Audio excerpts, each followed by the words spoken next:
রবীন্দ্রনাথ ঠাকুর তার কোন কোন নাটক কাকে উৎসর্গ করেছিলেন এবং সেই নাটকটির প্রথম প্রকাশ কত সালে, এই ভিডিওটিতে আমরা কম সময়ে সেটাই আলোচনা করব। বারবার শুনলে অবশ্যই মনে থাকবে, তাই শুনে শুনে রিভাইজ করার যে পদ্ধতি, এ কারণেই এই ধরনের ভিডিও করা। বারে বারে রিভাইজ করলে অবশ্যই মনে থাকবে, এমনটা আমার ধারণা। যাই হোক, রবীন্দ্রনাথের লেখা প্রথম নাটক হলো রুদ্রচণ্ড।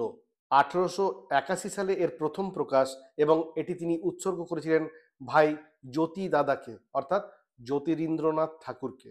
এর পরবর্তী যে নাটকের কথা বলবো তার নাম বিসর্জন, যার প্রথম প্রকাশ 1892 সালে। এই নাটকটি তিনি উৎসর্গ করেছিলেন সুরেন্দ্রনাথ ঠাকুরকে। এর পরবর্তী যে নাটকের কথা বলবো তার নাম চিত্রাঙ্গদা, প্রথম প্রকাশ 1892-এ, উৎসর্গ করেছিলেন অবনীন্দ্রনাথ ঠাকুরকে। এর পরবর্তী যে নাটকের কথা বলবো তা হলো গোড়ায় গলদ, প্রথম প্রকাশ 1892, উৎসর্গ করেছিলেন প্রিয়নাথ সেনকে।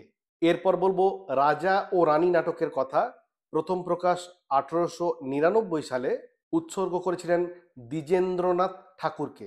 এরপর বলবো ফাল্গুনী নাটকের কথা, 1916-তে যার প্রথম প্রকাশ, উৎসর্গ করেছিলেন দীনেন্দ্রনাথ ঠাকুরকে।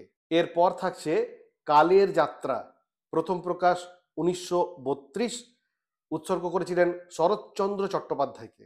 এবং শেষে থাকছে তাসের দেশ, প্রথম প্রকাশ 1933, উৎসর্গ করেছিলেন সুভাষচন্দ্র বসুকে।